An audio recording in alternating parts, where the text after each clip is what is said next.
नमस्कार, मैं हूं आमियार शांडिल्य और आप देख रहे हैं लेवल अप बीपीएससी का यूट्यूब चैनल।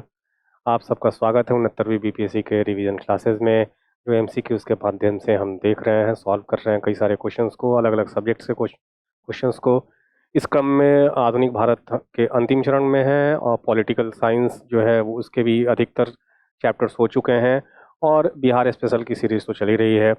जो साइंस की लेक्चर्स हैं वो भी अब जस्ट आने ही वाली हैं और करंट अफेयर्स की मैराथन क्लासेस जो लाइव चलेगा, जिसमें आपको भी मौका मिलेगा आंसर करने का, तो उसमें आप ज़्यादा से ज़्यादा जुड़ने की कोशिश करेंगे।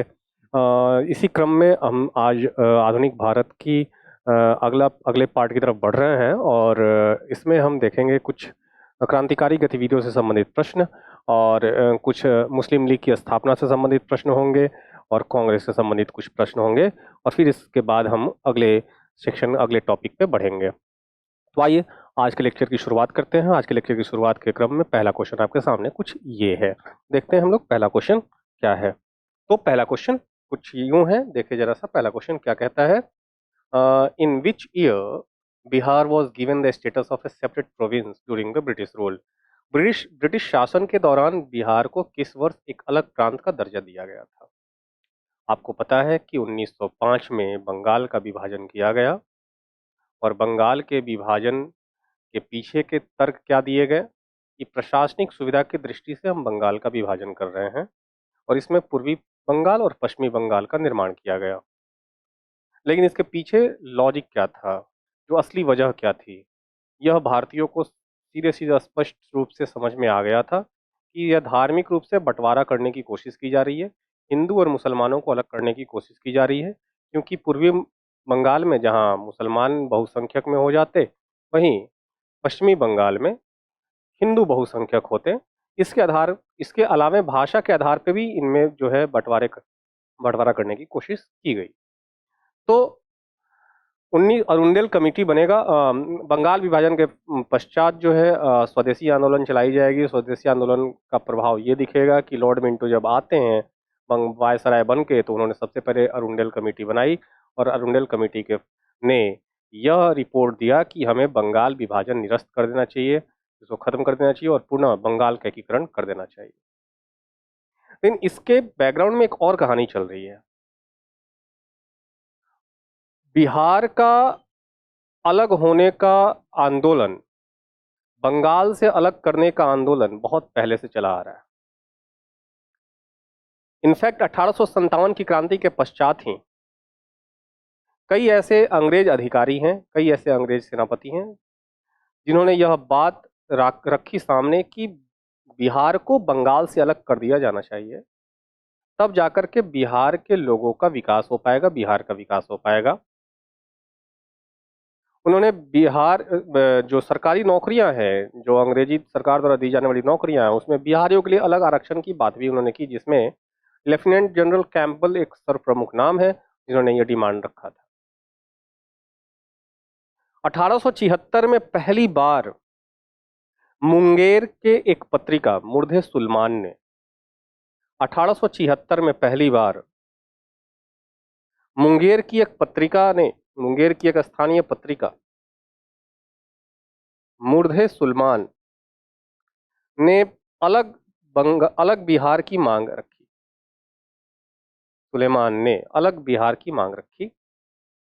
उन्होंने बिहार फॉर बिहारी, बिहारियों के लिए बिहार का मांग रखा, एक पृथक बिहार की मांग रखी। उन्होंने कहा कि बिहार का कल्चर, बिहार का ट्रेडिशन, बिहार के रहन सहन, बिहार का तौर तरीका बंगालियों से अलग है।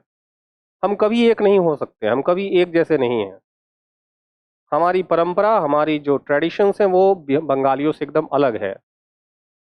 तो हमें एक साथ रहना नहीं है, हमारा अलग बिहार बनाया जाना चाहिए, हमारा अलग एक राज्य बनाया जाना चाहिए, तब जाकर के हमें हमारा विकास हम कर पाएंगे। यह सत्य भी था क्योंकि बंगालियों का वर्चस्व काफी था, हर एक क्षेत्र में बंगालियों का वर्चस्व था। बिहार के क्षेत्र में भी अधिकतर सरकारी नौकरियों पे अधिकतर क्षेत्रों में बंगालियों का ही वर्चस्व था और बिहारियों की स्थिति बहुत दयनीय थी। 1877 में एक और उर्दू पत्रिका है कसीर, एक उर्दू पत्रिका थी कसीर। इस कशीद नामक पत्रिका में भी अलग बिहार की मांग की गई। यह डिमांड रखा गया कि बंगाल से बिहार को अलग कर दिया जाना चाहिए, तभी बिहार का विकास हो पाएगा, बिहारियों का विकास हो पाएगा। लेकिन 1894 के पश्चात से पृथक बिहार का मांग काफी जोर पकड़ चुका था। 1894 के पश्चात से कई ऐसे नेता हैं जो कांग्रेस से जुड़े हुए नेता रहे, उन्होंने जम के मांग उठाई अपनी। प्रांतीय विधानसभा में भी और केंद्रीय विधान सभा में भी, केंद्रीय विधान परिषद में भी इस मांग को उठाया गया बार बार। इसमें जो सर्व प्रमुख नाम है वो सच्चिदानंद सिन्हा है। सच्चिदानंद सिन्हा, महेश नारायण ने तो अपनी पत्रिका, इनकी एक पत्रिका रही जिसके संपादक थे ये, नाम था इनका कायस्थ गजट। इस कायस्थ गजट के माध्यम से एक अभियान ही चला दिया इन्होंने अलग बिहार के मांग का। दीप नारायण सिंह ने एक बहुत बड़ी भूमिका अदा की इस आंदोलन में, पृथक बिहार आंदोलन में एक बहुत बड़ी भूमिका अदा की है दीप नारायण सिंह। अली इमाम, मजहरुल हक, ये कुछ ऐसे नेता रहे हैं जिन्होंने एक अभियान चलाया पृथक बिहार का। तो 1894 के बाद से पृथक बिहार की मांग जोर पकड़ने लगी। बंगाल विभाजन वो समय था जो उचित समय लगा बिहार के लोगों को, बिहार के नेताओं को। यह उचित समय है मांग करने की एक पृथक बिहार की। जब अरुंडेल कमेटी ने रिपोर्ट दिया कि बंगाल के विभाजन को निरस्त कर दिया जाना चाहिए, उसके पश्चात वायसराय, लेफ्टिनेंट गवर्नर, जो बंगाल के गवर्नर हैं, उन लोगों से के पास शिष्टमंडल मिलना शुरू कर दिया। जो बिहार के नेताओं का जो शिष्टमंडल है वो जाकर के अपनी ज्ञापन सौंपना शुरू कर चुके थे, एक पृथक बिहार की मांग रखना शुरू कर चुके थे और इस पे ध्यान आकर्षित करना शुरू कर चुके थे कि हमारे लिए एक अलग बिहार बनाया जाना चाहिए, एक अलग बिहार का निर्माण हो। और फलस्वरूप जाकर के जब 1911 में दिल्ली दरबार आयोजित किया गया, जिसमें जॉर्ज पंचम आते हैं, उसी दौरान घोषणा किया जाता है एक पृथक बिहार की और 1912 में एक अलग बिहार का निर्माण कर दिया गया। तो क्वेश्चन के अकॉर्डिंग हमारा आंसर क्या हो जाएगा? 1905, 1912, 1936, 1946, 1912 हमारा आंसर हो जाएगा पृथक बिहार का। ये हो जाएगा बंगाल। 1905 की बात की जाए तो ये हो जाएगा बंगाल विभाजन। 1912 पृथक बिहार। 1936 की बात की जाएगी, एक बार पहले तो बंगाल से टूट के बिहार निकला और 1936 में तो इस बिहार में उड़ीसा भी शामिल था। जब पृथक बिहार की रचना की गई 1912 में, इसमें उड़ीसा भी शामिल था, लेकिन 1936 में उड़ीसा को अलग कर दिया गया। तो यहाँ पर बिहार से अलग होके पृथक उड़ीसा का निर्माण किया गया, अर्थात बिहार का एक बार विभाजन हो गया। फिर दोबारा बिहार का विभाजन कब होगा? 2000 ईस्वी में, जब झारखंड अलग होगा। ठीक है ना? तो यहाँ पर आंसर हमारा क्या हो गया? पृथक 1912। अगले प्रश्न की तरफ बढ़ते हैं। अगले प्रश्न की बारी है। अगला प्रश्न देखते हैं क्या कहता है। ठीक है, तो नेक्स्ट क्वेश्चन किस टॉपिक से रिलेटेड है ये देखने की बारी है। चलिए, अगला प्रश्न क्या है? अगला प्रश्न है the revolutionary who was not involve in the Hardinge bomb case. आपको पता होना चाहिए Hardinge bomb case. Hardinge bomb case को दिल्ली षड्यंत्र मामला भी कहा, दिल्ली षड्यंत्र केस भी कहा जाता है। हार्डिंग बम केस को दिल्ली षड्यंत्र केस भी कहा जाता है। ठीक है, जो 1912 में हुआ। कब हुआ? 1912 में हुआ। जब दिल्ली दरबार के पश्चात जब दिल्ली को राजधानी बना दिया गया और दिल्ली की राजधानी बनने के समारोह में जब एक बड़े जुलूस जैसा कुछ निकल रहा था, जुलूस, एक समारोह हो रहा था जिसमें जुलूस निकाला जा रहा था, और जुलूस में जो उस समय के चार्ल्स हार्डिंग जो हमारे वायसराय थे वो उसमें सबसे आगे थे, और उसी क्रम में हार्डिंग के ऊपर बम फेंका गया और हमारे भारतीय क्रांतिकारियों ने वायसराय की हत्या की कोशिश की। इसमें कौन कौन लोग शामिल थे? तो जो सबसे प्रमुख नाम है, उसमें प्रमुख नाम याद रखना है। सबसे प्रमुख जो नेता जिन्होंने साजिश रची, इस प्रमुख नेता का नाम है रास बिहारी घोष, नहीं बोस। रास बिहारी बोस अलग है और रास बिहारी घोष अलग है। ये रास बिहारी बोस है और अगर घोष की बात की जाए तो घोष अलग है, वो उदारवादी नेता है, उदारवादी धड़े के नेता हैं। उन्होंने 1907 के सूरत अधिवेशन की अध्यक्षता की थी और ये रास बिहारी बोस हैं प्रमुख नेताओं में से। तो इन्हीं के एक नौकर हैं, इन्हीं के नौकर बसंत विश्वास और मनमथ विश्वास ने, बसंत विश्वास और मनमथ विश्वास ने बम फेंका था और जिसमें जो है ये सफलता प्राप्त हुई नहीं थी। हार्डिंग हार्डिंग जो है उनको बम नहीं लगा और वो बच गया। ठीक है। इसके अतिरिक्त और भी कई सारे नेताओं का इसमें योगदान था, इसमें से खोजना है कौन शामिल नहीं था। इसमें बसंत विश्वास, अमीर चंद्र, बाल मुकुंद,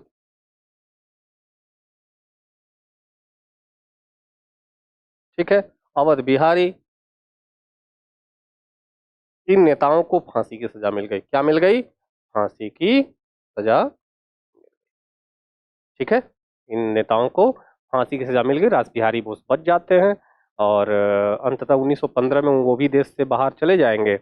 लेकिन इन नेताओं को, बसंत विश्वास, अमीर चंद्र, बाल मुकुंद और अवध बिहारी को फांसी की सजा मिल गई। आइए ऑप्शन पढ़ते हैं। कौन शामिल नहीं था? मास्टर अमीर चंद्र शामिल थे, अमीर चंद्र शामिल थे, तो ये आंसर नहीं होगा। भगवती चरण बोहरा नहीं शामिल थे, यही तो हमारा आंसर है, भगवती चरण बोहरा। भाई बाल मुकुंद, इनको भी फांसी की सजा हो गई। अवध बिहारी, इनको भी फांसी की सजा हो गई। भगवती चरण बोहरा जो है वो हार्डिंग बम कांड से संबंध नहीं रखते हैं, इनमें कहीं इसका कोई योगदान नहीं दिखता है। चलिए अगले प्रश्न में चलते हैं। अगले प्रश्न पे देखते हैं, क्रांतिकारी गतिविधियों से संबंधित तो कुछ और प्रश्न होंगे, तो उसको भी हम सॉल्व करने की का प्रयास करेंगे। अगला प्रश्न है, ओके, तो नेक्स्ट क्वेश्चन क्या कहता है? नेक्स्ट क्वेश्चन पे जाने की बारी आ गई हमारी। नेक्स्ट क्वेश्चन, ओ सॉरी भाई, नेक्स्ट क्वेश्चन है, in if Muslims are happy and satisfied the British power in India shall be the greatest defence. यदि मुसलमान खुश और संतुष्ट हैं तो भारत में ब्रिटिश शक्ति सबसे बड़ी रक्षा होगी। ऑप्शन है Herbert Risley, Lord Lytton, W W Hunter या एच एन ब्रेसफोर्ड। ये स्टेटमेंट किसने कहा है कि भारत में यदि मुसलमान खुश रहें, भारत में यदि मुसलमान संतुष्ट हैं, तो यह भारत ब्रिटिश शक्ति की सबसे बड़ी विजय है, क्योंकि भारतीय मुसलमानों के खुश होने से भारतीय हिंदू और मुसलमानों के बीच की खाई बढ़ेगी, क्योंकि हिंदू अपने आप को नेग्लेक्टेड फील करेंगे। ये स्टेटमेंट किसका है? डब्ल्यू डब्ल्यू हंटर का। ये किसका स्टेटमेंट है? W W Hunter. मैं हिंदी की तरफ इसलिए नहीं जा रहा हूँ क्योंकि हंटर का ये अनुवाद कर दिया है, लिटरल मीनिंग में अनुवाद कर दिया है, हंटर का शिकारी, तो क्या हो जाएगा? डब्ल्यू डब्ल्यू हंटर हो जाएगा। और इसी कारण से अंग्रेजों ने बाद में सर सैयद अहमद खां को अपने तरफ कर लिया, सर सैयद अहमद खां के पक्ष में, और उन्होंने सर सैयद अहमद खां को सपोर्ट करना शुरू कर दिया। और सर सैयद अहमद खान ने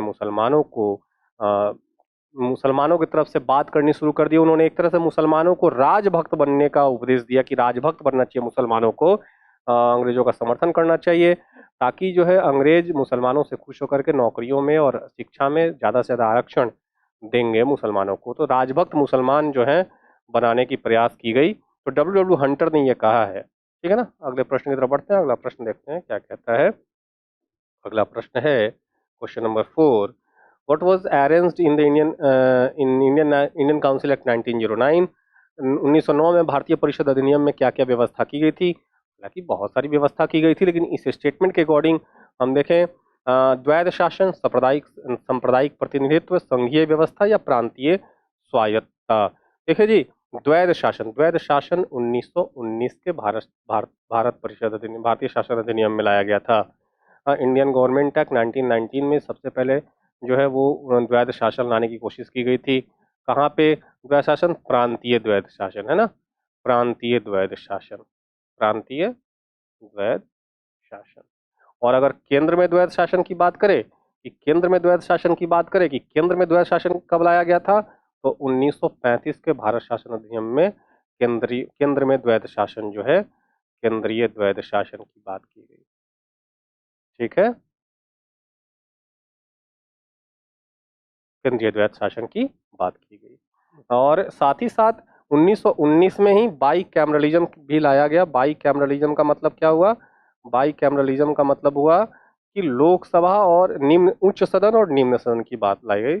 उच्च सदन मतलब राज्यसभा, जो आज के वक्त में देखते हैं राज्यसभा, और यहाँ पे निम्न सदन लोकसभा। ठीक है। अच्छा, सांप्रदायिक प्रतिनिधित्व, अच्छा संघीय व्यवस्था कब लाया गया? संघीय फेडरल सिस्टम। तो संघीय व्यवस्था 1935 में लाने की कोशिश की गई, हालांकि यह सफल नहीं हुआ। तो 1935 के भारतीय शासन अधिनियम में लाने की कोशिश की। प्रांतीय स्वायत्ता कब दिया गया? प्रांतीय स्वायत्ता भी 1935 में दिया गया। प्रांतीय स्वायत्ता। सांप्रदायिक प्रतिनिधित्व दिया गया है 1909 में। 1909 में। तो हमारा आंसर क्या हो जाएगा? Communal representation. 1909 सांप्रदायिक प्रतिनिधित्व अर्थात मुसलमानों के लिए पृथक निर्वाचन देने की कोशिश की गई। यही कारण है कि लॉर्ड मिंटो को फादर ऑफ कम्युनल इलेक्टोरेट कहा जाता है, सांप्रदायिक निर्वाचन का पिता कहा जाता है लॉर्ड मिंटो को। ठीक है, अगले प्रश्न में बढ़े। अगला प्रश्न है, देखें। अगला प्रश्न है, ओके, तो नेक्स्ट क्वेश्चन क्या कहता है? नेक्स्ट क्वेश्चन कहता है कि what was the main cause of discord and one who ultimately partitioned the country? राष्ट्रीय आंदोलन की अवधि में जिस घटना में मतभेद के बीज थे और वह जिसने अंततः देश का विभाजन कर दिया था। मुसलमानों को सांप्रदायिक निर्वाचन प्रदान करना, यह सर्वाधिक महत्वपूर्ण घटना है भारत के विभाजन का। यह वह बीज रोपा गया जिसने भारत के विभाजन के रूप में वो परिणत हो गया। भारत के यह एक बीज जो भारत के विभाजन के रूप में वटवृक्ष के रूप में सामने आया। तो अब यहाँ पर सिंपल बात है, मुस्लिम लीग की स्थापना होने से कहीं कोई दिक्कत नहीं है। भारत का विभाजन इससे क्या हुआ? क्योंकि हिंदू महासभा का भी स्थापना हुआ, बाद में चल के आरएसएस का भी स्थापना हुआ। भारतीय राष्ट्रीय कांग्रेस भी एक पॉलिटिकल पार्टी थी। तो पार्टियों का के गठन से भारत के विभाजन का लेना, हाँ, उनकी पॉलिटिक्स से हम जरूर यह निकाल सकते हैं मायने कि हाँ, उनकी पॉलिटिक्स ने अंततः जो है भारत का विभाजन करा दिया। लेकिन शुरुआत में मुस्लिम लीग के अंदर कहीं भी भारत के विभाजन की मांग नहीं उठी। यह भारत के विभाजन की मांग तो 1940 में पहली बार मुस्लिम लीग ने रखी। हालांकि 1930 के दौर में ही मोहम्मद इकबाल ने सबसे पहले मुसलमानों के लिए एक अलग राज्य की मांग रखी थी। लेकिन ये भी कहीं कोई अलग देश की मांग नहीं रख रहे हैं, या भारत के अंदर ही एक अलग मुस्लिम राज्य की बात करते हैं। जैसे पूर्वी बंगाल की जो रचना हुई थी वो भारत के अंदर रहते हुए ही बंगाल का विभाजन किया गया था कि यहाँ एक मुस्लिम राज्य बनाया जाएगा। लेकिन 1940 में तो मुस्लिम लीग की स्थापना से कहीं भारत के विभाजन का लेना देना था नहीं।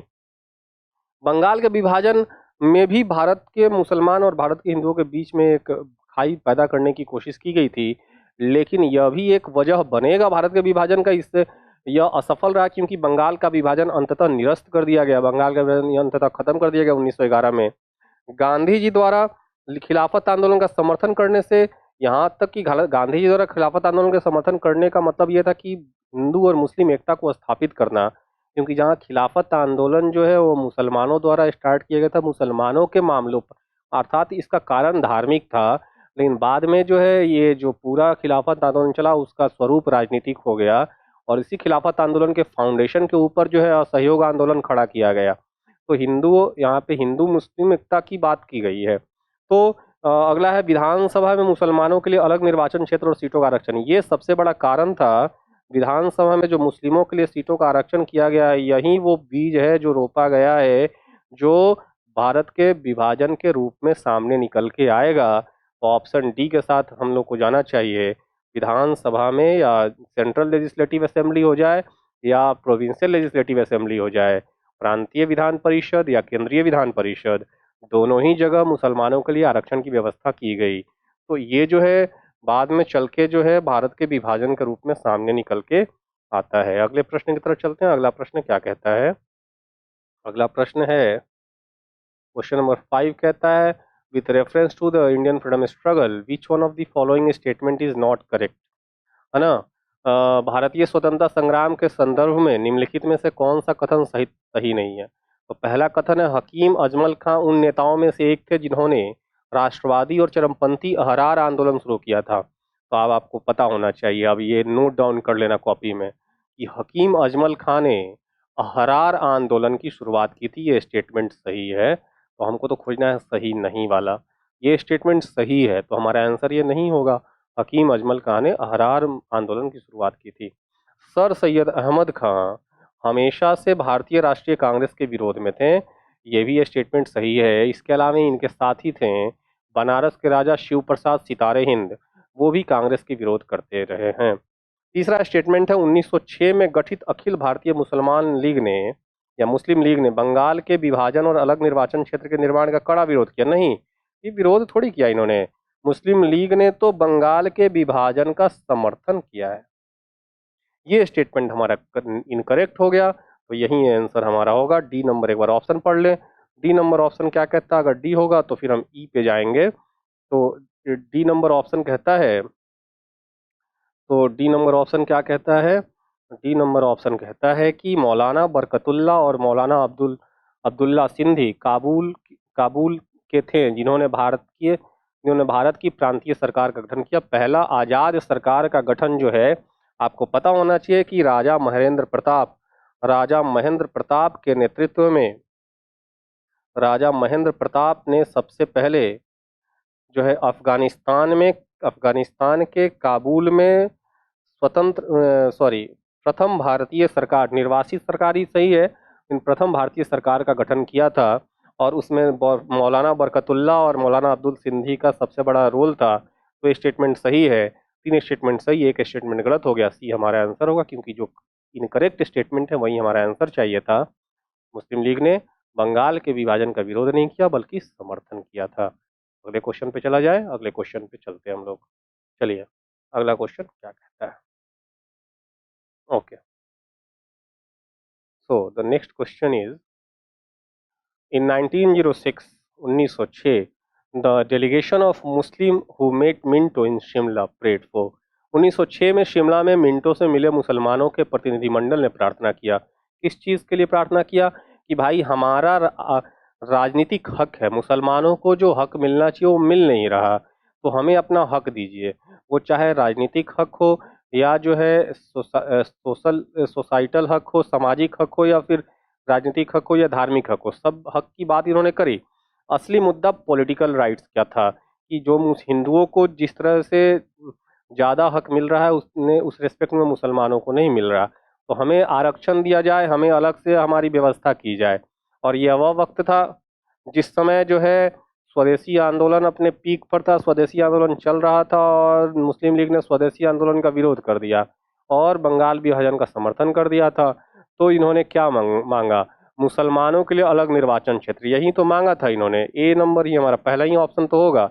अच्छा, दूसरे स्टेटमेंट्स भी पढ़ ले, क्योंकि हमारे पास ई ऑप्शन भी उपरोक्त में से कोई नहीं। संयुक्त निर्वाचन क्षेत्र, संयुक्त निर्वाचन क्षेत्र की कहीं कोई बात ही नहीं थी। ये क्यों संयुक्त जो है ज्वाइंट इलेक्टोरेट की बात मानेंगे? इनको तो अलग चाहिए, इलेक्टोरेट अलग निर्वाचन चाहिए। हिंदुओं को अधिक प्रतिनिधित्व देना, ये तो कहीं से सत्य नहीं है। मनोनयन द्वारा मुसलमानों को विशेष प्रतिनिधित्व देना, ये भी नहीं है। सिंपल आंसर होगा मुसलमानों के लिए अलग निर्वाचन क्षेत्र प्रदान करना, आरक्षित कर देना सीट, जहाँ से सिर्फ मुसलमान खड़े होंगे और उन मुसलमानों को भी सिर्फ मुसलमान ही वोट करेंगे। तो ए हमारा आंसर होगा। ए के साथ हम बढ़ते हैं क्वेश्चन नंबर 7 की तरफ। क्वेश्चन नंबर 7 क्या कहता है? क्वेश्चन नंबर 7 है, in 1908 a London branch of the All India Muslim League was established in. 1908 में अखिल भारतीय मुस्लिम लीग का एक लंदन शाखा की स्थापना की गई थी। किसकी अध्यक्षता में? आगा खां की अध्यक्षता में, अमीर अली के अध्यक्षता में, लियाकत अली खां की अध्यक्षता में, या एम.ए. जिन्ना मतलब मोहम्मद अली जिन्ना की के नेतृत्व में? आगा खां तो प्रथम जो पहला अधिवेशन होगा मुस्लिम लीग के प्रथम अधिवेशन के ये अध्यक्ष थे। मुस्लिम लीग के प्रथम अधिवेशन के अध्यक्ष थे। और ये अधिवेशन कब हुआ था? प्रथम अधिवेशन 1906 में ढाका में, 1906 में ढाका में। ठीक है। 1908 में अखिल भारतीय मुस्लिम लीग का एक लंदन शाखा स्थापित किया गया था अमीर अली के नेतृत्व में। किसके नेतृत्व में? हेडेड बाई अमीर अली। अमीर अली के नेतृत्व में लंदन में भी एक शाखा खोला गया। और भारत में इसकी जो मुख्यालय थी, भारत में मुस्लिम लीग की जो मुख्यालय थी वो लखनऊ थी। कहाँ थी मुस्लिम लीग की मुख्यालय? लखनऊ में थी। आपको पता होना चाहिए कि लखनऊ में इन्होंने अपने मुख्यालय की स्थापना की थी।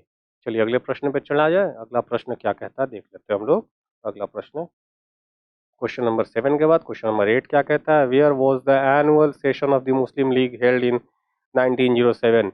इन ईच 1907 में मुस्लिम लीग का वार्षिक अधिवेशन कहाँ हुआ था? देखो जी 1906 में इसका वार्षिक अधिवेशन मैंने बता ही दिया, ढाका में हुआ था। 1907 में इसका वार्षिक अधिवेशन कराची में हुआ था और 1908 में इसका वार्षिक अधिवेशन जो है वो हुआ था अमृतसर में हुआ था। ठीक है। अच्छा तो यहाँ पे आंसर बोल रहा है कि 1907 में कहाँ पे हुआ था? ढाका में, कराची में, अलीगढ़ में, लखनऊ में? आंसर हमारा हो जाएगा कराची में। कराची में इसका अधिवेशन हुआ था 1907 में। क्वेश्चन नंबर 9 में आते हैं इस तरफ। In which year was the All India Muslim League established? तो अखिल भारतीय मुस्लिम लीग की स्थापना कब की गई थी? देखो जी इसकी स्थापना करजन की प्रेरणा से किया गया था। आपको पता होना चाहिए करजन की प्रेरणा, इसके पीछे किसका इंस्पिरेशन था? आपको आपको पता होना चाहिए करजन का प्रेरणा था। लेकिन किसके समय में किया गया था? लॉर्ड मिंटो के समय में किया गया था। लॉर्ड मिंटो के समय में किया गया था। और ये कब किया गया था? 1930 दिसंबर 30 दिसंबर 1906 को ढाका के नवाब सलीमुल्लाह के नेतृत्व में मुसलमानों का एक मीटिंग बुलाया गया और इसी मीटिंग में आगा खां की अध्यक्षता में ऑल इंडिया मुस्लिम लीग की स्थापना की जाएगी। तो यह कब किया गया था? 1906 में, 1906 में मुस्लिम लीग की स्थापना की गई। चलते हैं अगले प्रश्न में। अगला प्रश्न क्या कहता है देखते हैं हम लोग। ठीक है, ओके। नेक्स्ट क्वेश्चन है who was the president of the Muslim league? Who was the first president? ना अभी अभी बात हुई कि मुस्लिम लीग के प्रथम अध्यक्ष कौन है। तो अध्यक्ष, अब जैसे हम बात करते हैं ना कि राष्ट्रीय कांग्रेस के प्रथम अध्यक्ष कौन है और संस्थापक कौन है, तो संस्थापक ए ओ ह्यूम हो जाते हैं और अध्यक्ष डब्ल्यू सी बनर्जी हो जाते हैं, व्योमेश चंद बैनर्जी। ठीक वैसे ही इसके प्रथम अध्यक्ष की बात जब करें तो प्रथम अध्यक्ष आगा खां है, अमीर खां है, हसन खां है या इमें जिन्ना है? तो आपको पता होना चाहिए क्या है, आगा खां जो है इसके प्रथम अध्यक्ष हुए थे। ठीक है। और इसके संस्थापक की यदि बात की जाए, देखिए अगला ही प्रश्न आ रहा है, यदि इसके संस्थापक की बात की जाए the founder of Muslim league, तो फाउंडर की जब बात की जाए तो लियाकत अली खां, शौकत अली, नवाब सलीमुल्लाह या एम ए जिन्ना? तो सी हो जाएगा। क्या हो जाएगा? नवाब सलीमुल्लाह। ये क्या थे? ढाका के नवाब थे, ढाका के नवाब थे, है ना। चलिए अगले प्रश्न में चला जाए। इसमें कुछ था नहीं, सीधे वन लाइनर क्वेश्चन है, इसमें कुछ है नहीं। अगला क्वेश्चन, क्वेश्चन नंबर 11 क्या कहता है? क्वेश्चन नंबर 11 देखा जाए। Okay, the Indian National Congress was divided in which of this session? अब जो है भारतीय राष्ट्रीय कांग्रेस का विभाजन निम्नलिखित में से किस अधिवेशन पे हुआ था? देखो जी 1906 में स्वराज की मांग तो कर दी गई थी, लेकिन स्वराज्य की व्याख्या नहीं की गई थी, स्वराज्य को एक्सप्लेन नहीं किया गया था कि किस अर्थ में स्वराज्य है, स्वराज्य का मांग किस लेवल तक हम करेंगे, किस सेंस में करेंगे। 1906 में स्वराज्य का को कॉइन तो कर दिया गया था, स्वराज्य शब्द बना तो दिया गया था, लेकिन इसका व्याख्या और कांग्रेस की जो कार्यवाहियां हैं, जो गतिविधियां हैं स्वदेशी आंदोलन को लेकर के, कि स्वदेशी आंदोलन में किस तरह की रणनीतियों को अपनानी चाहिए, इसका प्रचार प्रसार किस हद तक होनी चाहिए, किन प्रकार के प्लान्स को, प्रोग्राम्स को अपनाया जाना चाहिए स्वदेशी आंदोलन के दौरान, इन सब बातों को लेकर के कांग्रेस के अंदर दो धड़े बन चुके थे, एक उग्रवादी और एक उग्रवादी धड़ा और एक उदारवादी धड़ा, एक मॉडरेट्स और एक एक्सट्रीमिस्ट का जो है ग्रुप बन चुका था। और आपको पता है कि ऑलरेडी कि इन दोनों ग्रुप्स में कौन कौन से नेता थे। तो जब 1907 में रास बिहारी घोष के नेतृत्व में सूरत में जब कांग्रेस की अध्यक्षता अधिवेशन हुई और सूरत के अधिवेशन में खुल के सामने आ गया मतभेद। पहला मतभेद तो इस बात पे खुल के सामने आया कि स्वराज का व्याख्या किस हद तक करें, किस हद तक हम अंग्रेजों से स्वराज मांगे।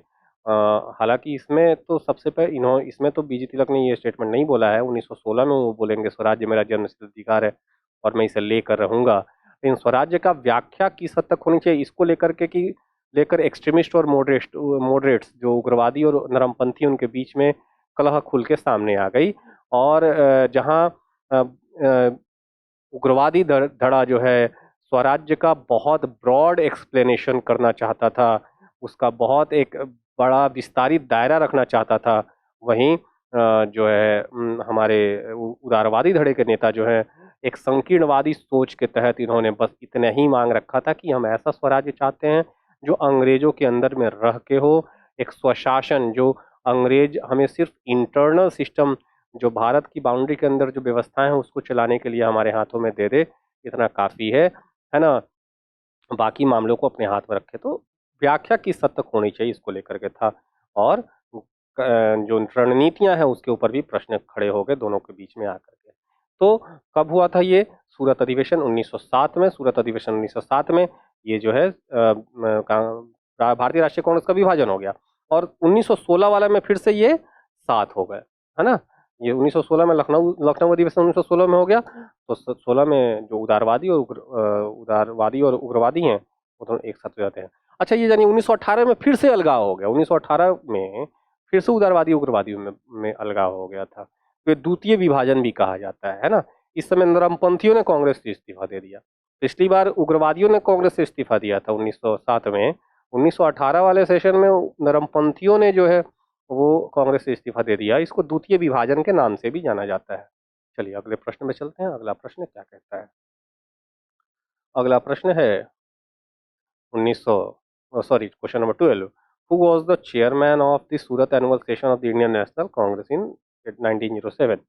1907 में भारतीय राष्ट्रीय कांग्रेस के सूरत वार्षिक अधिवेशन की अध्यक्षता किसने करी थी? तो एक बहुत उदारवादी नेता है, उदारवादी धड़े के नेता हैं। इसमें अकलौता जो है ये कभी अध्यक्ष नहीं रहे हैं, ये उग्रवादी धड़े के नेता हैं, ये उदारवादी हैं, मॉडरेट्स हैं, ये भी मॉडरेट हैं, ये भी मॉडरेट्स हैं।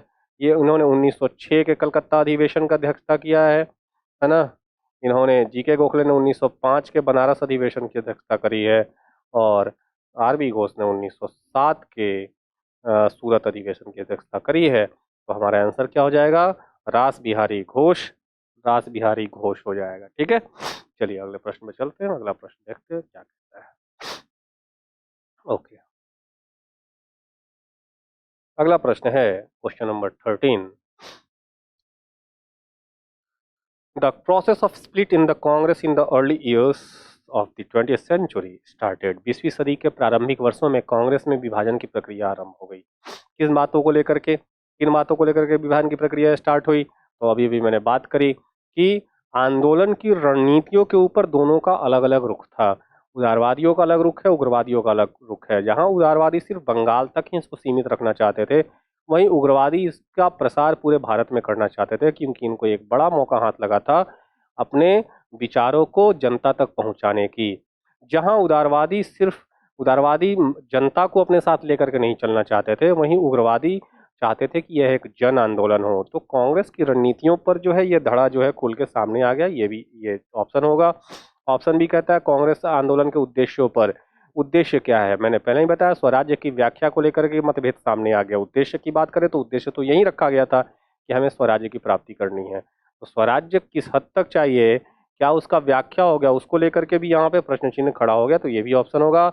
और कांग्रेस आंदोलन में जनता की भागीदारी पर भी ये प्रश्न खड़ा हो गया। मैंने पहले ही बताया कि उदारवादी जहाँ कांग्रेस जनता की भागीदारी नहीं चाहते थे, क्योंकि उन्हें ऐसा लगता था कि जनता परिपक्व नहीं हुई है।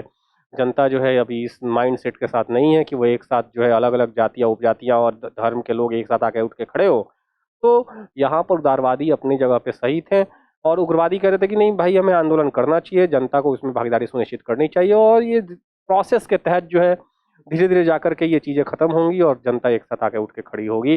तो हम सोचेंगे कि पहले ये सारी बुराइयां खत्म हो जाए और फिर हम आंदोलन करें, तो ये नहीं होगा, क्योंकि ये हमारे खून में है। जाति उपजाति या धर्म जो है हमारे खून में है, इतना जल्दी ये खत्म होने वाला नहीं है। हालांकि देख लीजिए एग्जाम्पल के तौर पे 77 साल के बाद भी आज़ादी के हम जो है जातियों की ही बातों पर अटके हुए हैं। हम पूरा सिस्टम जो है वो जाति पर चलता है। सारी राजनीति जो है वो चाहे सत्ता पक्ष की हो या विपक्ष की हो, वो राजनीति पे है। जो अपने आप को जो है बहुत पाक साफ पार्टी कहती है, वो भी जातियों का ही खेल खेलती है। भले ही कहती है कि हम जातियों का खेल नहीं, धर्म के नाम पे सभी जातियों को एक साथ इकट्ठा करने का खेल चलता रहता है। और खुलेआम मन से ये कहा जाता है कि मैं फलाना जाति से बिलोंग करता हूँ, इसीलिए लोगों को दिक्कत होती है। विपक्षी पार्टियों का भी यही हाल है, विपक्षी पार्टियां भी हैं जो जो है वो जातियों का ही राजनीति कर रही है। तो पूरा जो है हमारा पॉलिटिकल सिस्टम जाति पे टिका हुआ है, कास्ट पे टिका हुआ है। खासतौर पे बिहार में अभी देखो बिहार में जातीय जनगणना हो रही है, और जातीय जनगणना को लेकर के एक पक्ष को लेकर के बहुत, एक पक्ष को डर लग रहा है कि भाई जातीय जनगणना के बाद कैसा रुख आएगा, कैसा रिपोर्ट आएगा, और किस प्रकार से जो है वो खेल बदलेगा पॉलिटिक्स का। क्योंकि यही जाति का खेल 1990 में बदल गया जब मंडल कमीशन लागू हो गया।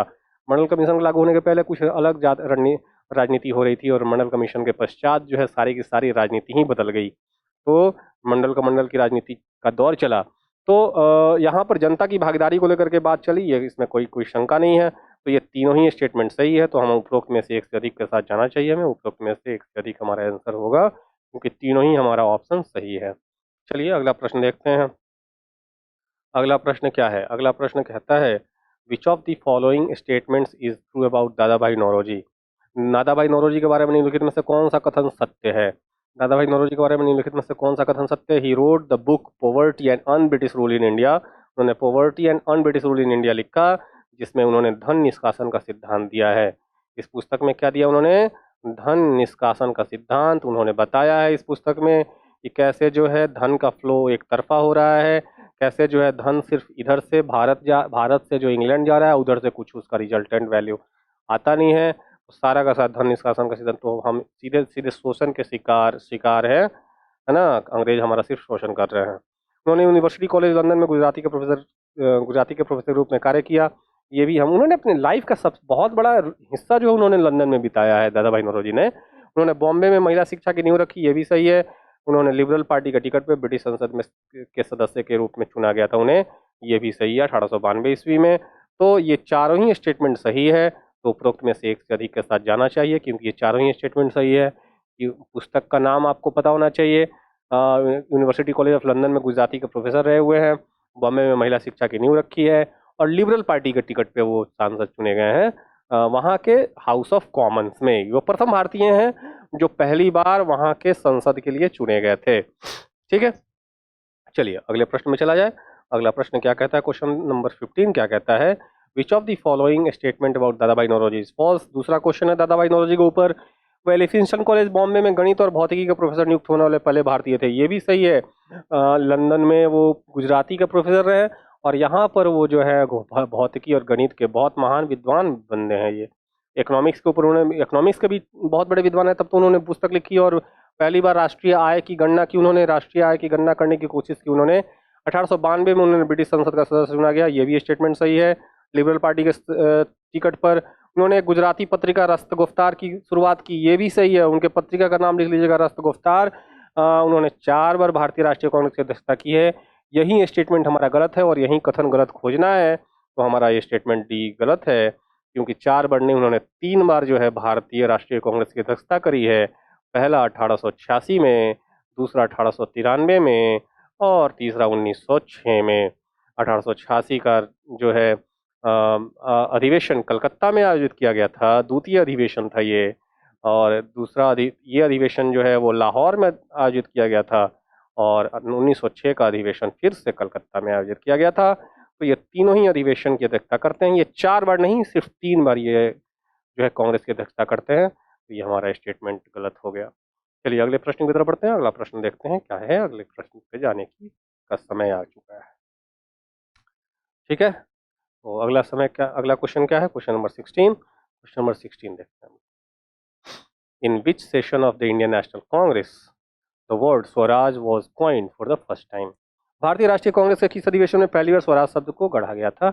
ये बार बार चर्चा हो गई है। पहली बार 1906 के कलकत्ता अधिवेशन में दादा भाई नौरोजी की अध्यक्षता में स्वराज शब्द को गढ़ा गया था। स्वराज शब्द का व्याख्या नहीं किया गया था। स्वराज शब्द का व्याख्या नहीं, सिर्फ स्वराज की मांग की गई थी। तो कहाँ है बनारस अधिवेशन? तो बनारस से 1905 इसमें स्वशासन की मांग की गई थी। क्या मांग की गई थी? इसमें स्वशासन की मांग की गई थी। सूरत अधिवेशन में तो कांग्रेस का विभाजन हुआ था, इसमें कोई शंका नहीं है। अगले प्रश्न पे जाएं। अगला ऑप्शन दें, कांग्रेस का विभाजन और 1906 में जो है स्वराज्य शब्द। तो बी नंबर हमारा आंसर होगा, कलकत्ता अधिवेशन 1906, ये हमारा आंसर होगा। चलते अगले प्रश्न पे। अगला प्रश्न देखते हैं क्या है। अगला प्रश्न क्या है देखते जरा। Okay, so the next question is, पहला प्रश्न, अगला प्रश्न है question number 17। Who among the following was the person who established the Republican government abroad. निम्नलिखित में से वह कौन व्यक्ति था जिसने विदेश में गणतांत्रिक सरकार की स्थापना की थी। और ये गणतांत्रिक सरकार की स्थापना कहाँ की थी? ये गणतांत्रिक सरकार की स्थापना अफगानिस्तान में की गई थी, जो है भारत के बाहर, जो है भारतीय के लिए पहली गणतांत्रिक सरकार की स्थापना की गई थी। और यह स्थापित करने वाले थे राजा महेंद्र प्रताप।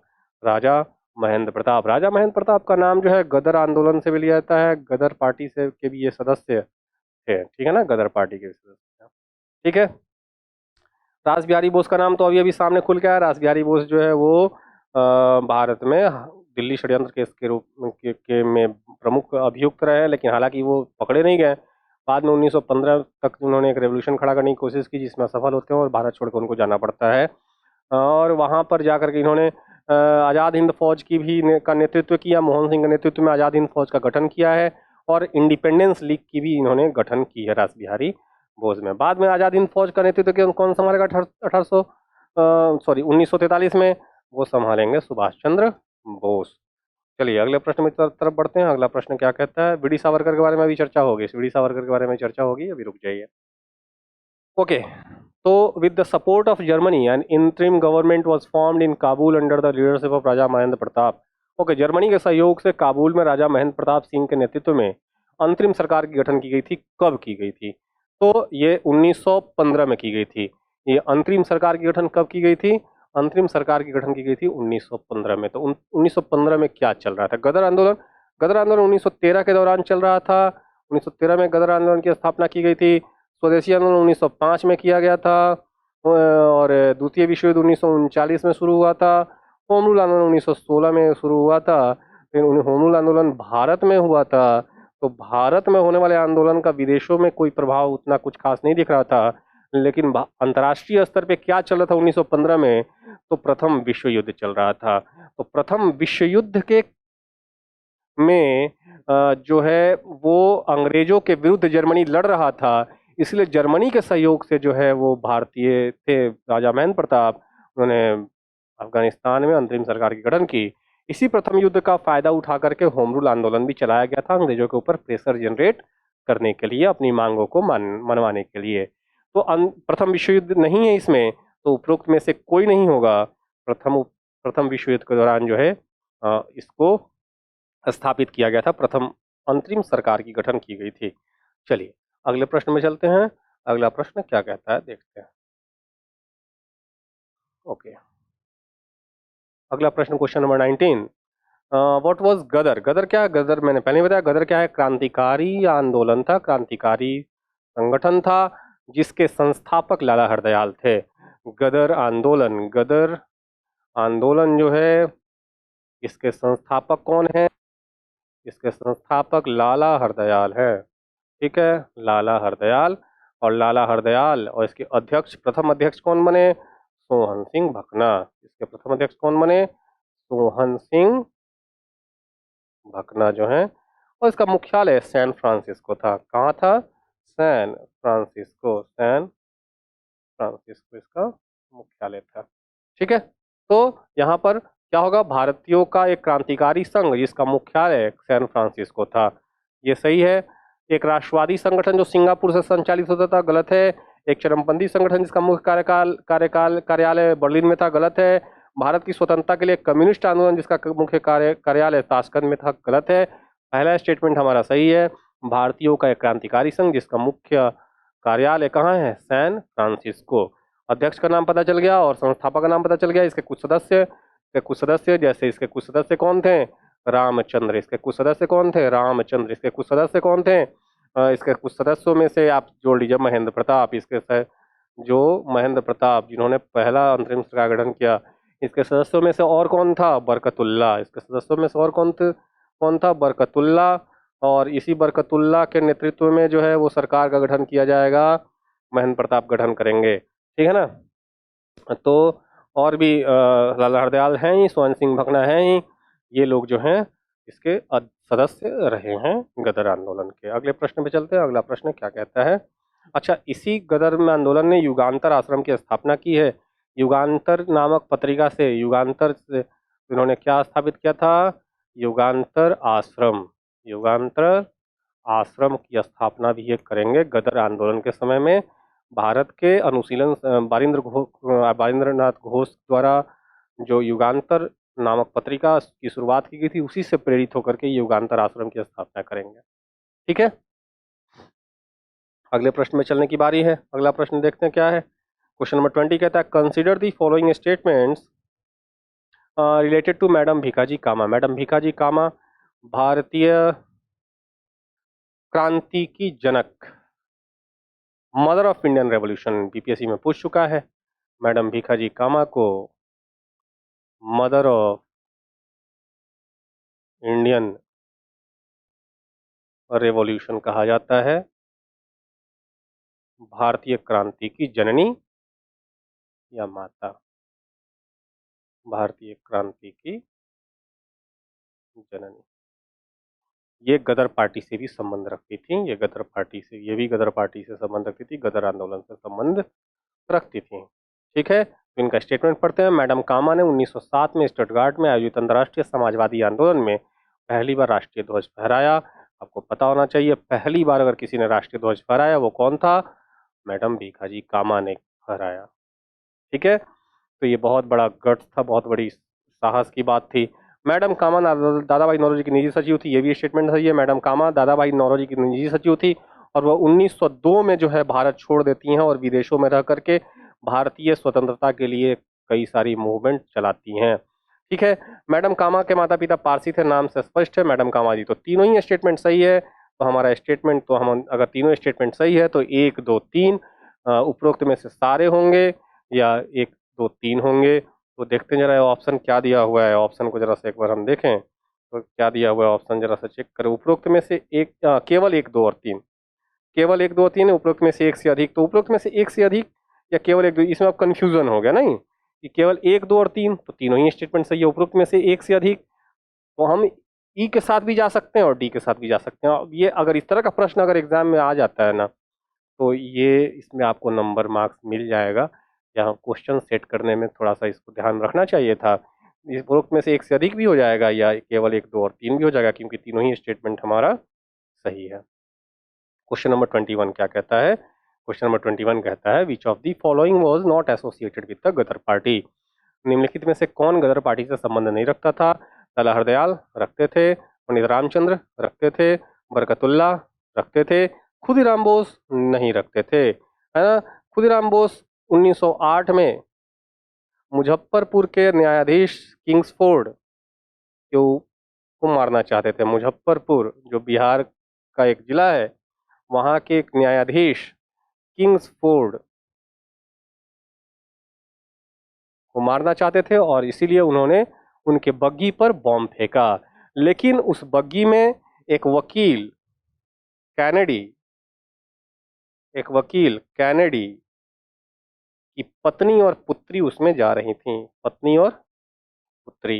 ये कैनेडी स्वदेशी आंदोलन और भारतीय नेताओं के हिमायती हैं। स्वदेशी आंदोलन और भारतीय लोगों से सहानुभूति रखते हैं। तो इनकी पति और पत्नी जो है पत्नी और पुत्री मारी जाती हैं और इसमें खुदीराम बोस पकड़े जाते हैं और उनको फांसी की सजा हो जाती है। और खुदीराम बोस के साथी हैं प्रफुल्ल चाकी। अब देखना होगा कि ये सही है कि नहीं। प्रफुल्ल चाकी लिखना, मतलब ये हिस्से सही है कि नहीं। ये आत्महत्या कर लेते हैं पकड़े जाने के डर से। ये आत्महत्या कर लेंगे और खुदीराम बोस सबसे कम उम्र के क्रांतिकारी बनेंगे। मात्र 14 वर्ष की उम्र में इनको फांसी की सजा मिलती है। ठीक है, अगले प्रश्न में चलते हैं। अगला प्रश्न क्या है, चलिए इसके ओके। तो 1908 के बाद से आप देखेंगे, 1908 के बाद से क्रांतिकारी गतिविधियां बड़ी जोर पकड़ लेंगी। यह तब होगा जब स्वदेशी आंदोलन अनसक्सेसफुल हो जाएगा और युवाओं का एक बहुत बड़ा जो है धड़ा जो है उनका मोह भंग हो जाएगा। पहले तो उनका उदारवादियों से भी मोह भंग हो गया था, अब उग्रवादियों से भी उनका मोह भंग हो जाएगा और जो है उन्होंने क्रांतिकारी गतिविधियां करनी शुरू कर दी थी। ठीक है, तो अगले प्रश्न में चलते हैं। आपको पता होना चाहिए कि भगत सिंह खुद कांग्रेस के सदस्य रहे थे कुछ दिन तक, और बाद में चलकर उन्होंने क्रांतिकारी गतिविधियां करनी शुरू कर दी। In which of the following prisons was Pandit Ram Prasad Bismil imprisoned? निम्नलिखित में से किस जेल में पंडित राम प्रसाद बिस्मिल को कैद करके रखा गया था? तो ये गोरखपुर था। ये क्या था? गोरखपुर जेल में इनको रखा गया था और यहीं पे इनको फांसी भी दिया गया। ठीक है, चलिए अगले प्रश्न में चलते हैं। अगला प्रश्न कुछ था नहीं, अगला प्रश्न क्या है? ओके, तो अगला प्रश्न है कि निम्नलिखित में से किस क्रांतिकारी नेता ने कलकत्ता के क्रूर पुलिस कमिश्नर चार्ल्स टैगार्ट, तो चार्ल्स टैगार्ट जो है 1923 से 1931 तक कलकत्ता का पुलिस कमिश्नर रहा है, की हत्या का प्रयास किया? सचिंद्रनाथ सान्याल, राजेंद्र लाहिड़ी, चंद्रशेखर आजाद या गोपीनाथ साहा? तो 1924 में जो है इसको मारने की कोशिश की गई थी एक जुलूस में। ये व्यक्ति थे, ये क्रांतिकारी थे गोपीनाथ साहा। गोपीनाथ साहा ने इनको मारने का प्रयास किया था, लेकिन गोली किसी और को लग गई और चार्ल्स टैगार्ट बच गया। बहुत क्रूर था यह व्यक्ति, इसी कारण से इसको मारने की साजिश रची गई थी। अगले प्रश्न में चलते हैं। अगला प्रश्न क्या कहता है? क्वेश्चन नंबर 24, प्रथम विश्व युद्ध के बीच के वर्षों में भारत में सक्रिय क्रांतिकारी आंदोलन के संबंध में निम्नलिखित में से कौन सा कथन सत्य है? Which of the following statements is true regarding the revolutionary movements active in India in the years between the world war first और world war in between the world war मतलब प्रथम विश्व युद्ध, ये फर्स्ट नहीं होगा, प्रथम विश्व युद्ध के बीच के वर्षों में। यहाँ पे सिर्फ क्या होना चाहिए था? विश्व युद्ध के बीच के वर्षों में। विश्व युद्ध के बीच के वर्षों में मतलब प्रथम विश्व युद्ध की समाप्ति 1918 में होती है और द्वितीय विश्व युद्ध की शुरुआत 1939 में होती है। तो 1918 से 1939 के बीच का जो समय है उसमें क्या क्या हुआ है ना, ये पूछ रहा है। तो कौन सा कथन सत्य है, उसके बीच में कौन सी घटना हुई है? चंद्रशेखर आजाद ने अनुशीलन समिति की स्थापना की, ये तो सरासर गलत है। अनुशीलन समिति की स्थापना 1902 में एक व्यायामशाला के रूप में किया जाता है, बाद में यह क्रांतिकारी संगठन के रूप में जो है स्थापित किया जाएगा। पहले तो व्यायामशाला के रूप में यह स्थापित होगा जहां पे लोग जुटना शुरू करेंगे, और इसको सबसे पहले स्थापित किया था पी मित्रा ने, प्रमथ मित्रा ने, इनका नाम है प्रमथ मित्रा। ठीक है ना, ये इसके संस्थापक हैं। ठीक है ना, इसके संस्थापक कौन है? प्रमथ मित्रा। ठीक है, 1906 में इसी प्रमथ मित्रा ने ढाका अनुसूची, इसका दूसरा ब्रांच, पुलिनदास के साथ मिलके ढाका अनुशीलन समिति की स्थापना की। कौन सी अनुशीलन समिति? ढाका अनुशीलन समिति की स्थापना की। और 1907 में ये जो अनुशीलन समिति है इसका पुनर्गठन किया गया। क्या किया गया? 1907 में इसका पुनर्गठन किया गया कलकत्ता में, और इसका पुनर्गठन करने में सबसे बड़ा योगदान था भूपेंद्र नाथ दत्त जो विवेकानंद के भाई थे, और वारिंद्र कुमार घोष। और कौन है? वारिंद्रनाथ घोष। तो इन दोनों व्यक्ति ने इसका पुनर्गठन किया, इसको फिर से जिलाया। तो इसमें चंद्रशेखर आजाद का कहीं कोई रोल नहीं है, तो पहला स्टेटमेंट हमारा गलत हो गया। और ये भी घटना 1918 से 1939 के बीच में तो हुई नहीं है, और इसमें तो हमें वही घटना खोजना जो 1918 से 1939 के बीच में हुई है, तो स्टेटमेंट गलत हो गया। भगत सिंह नौजवान भारत सभा के संस्थापक थे। ये नौजवान भारत सभा का स्थापना 1926 में होता है, जो इसके बीच के दौर में आता है। तो हमारा स्टेटमेंट बी सही हो जाएगा, लेकिन बाकी स्टेटमेंट्स भी हमें चेक करने हैं। ये नौजवान भारत सभा के बैनर तले ही साइमन कमीशन का विरोध किया जाएगा। आपको पता होना चाहिए कि साइमन कमीशन का विरोध पंजाब में इसी नौजवान भारत सभा के बैनर तले किया जा रहा था, इसका नेतृत्व भगत सिंह और लाला लाजपत राय कर रहे थे। तो ये स्टेटमेंट हमारा सही होना चाहिए। प्रफुल्ल चाकी ने हिंदुस्तान रिपब्लिकन एसोसिएशन की स्थापना की थी। प्रफुल्ल चाकी तो जज किंग्सफोर्ड के ऊपर बॉम्ब मारने वालों में से थे, खुदीराम बोस के साथ मिलके। ये नहीं व्यक्ति हैं। हिंदुस्तान रिपब्लिकन एसोसिएशन की स्थापना में प्रफुल्ल चाकी का नाम नहीं, लेकिन राम प्रसाद बिस्मिल का नाम जरूर आता है।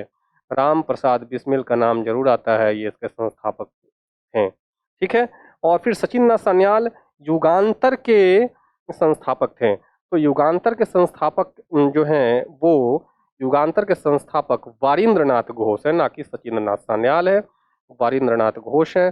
और युगांतर एक पत्रिका थी जिसके संपादक भूपेंद्र नाथ दत्त हैं। संपादक कौन था? संपादक भूपेंद्र नाथ दत्त थे और संस्थापक कौन है? वारिंद्र नाथ घोष हैं। ठीक है। और चंद्रशेखर आजाद के हिस्से में क्या आता है? तो चंद्रशेखर आजाद ने हिंदुस्तान सोशलिस्ट रिपब्लिकन एसोसिएशन की स्थापना की है। हिंदुस्तान सोशलिस्ट रिपब्लिकन रिपब्लिकन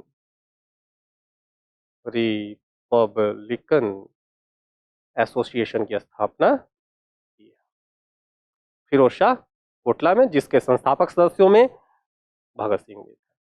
तो यहाँ पे आपका आंसर मिल गया। कौन सा बी होगा? नौजवान भारत सभा का संस्थापक, क्योंकि ये विश्व युद्ध के बीच के दौर का पूछ रहा है, तो विश्व युद्ध के बीच के दौर में 1926 में यही घटना होती है। चलिए अगले प्रश्न में बढ़ते हैं। अगला प्रश्न क्या कहता है? अगला प्रश्न क्या कहता है? Which of the following statements is are correct regarding Shyamji Krishna Varma? Shyamji Krishna Varma एक रेवोल्यूशनरी हैं, एक क्रांतिकारी हैं जो 1897 में जाकर के लंदन में बस गए हैं। 1897 में जाकर लंदन में बस गए हैं और इन्होंने क्या क्या क्या किया? स्टेटमेंट पढ़ते हैं। उन्होंने 1905 में लंदन में इंडियन होम रूल सोसाइटी की स्थापना की है। सही है, करेक्ट है, किया है इन्होंने। इन्होंने इंडिया हाउस की भी स्थापना की है। इन्होंने इंडिया हाउस की स्थापना, इंडिया हाउस क्या था? हॉस्टल था और बाद में रेवोल्यूशनरी क्रांतिकारियों का अड्डा बन गया। यहीं पर बीडी सावरकर रहते थे। जब बीडी सावरकर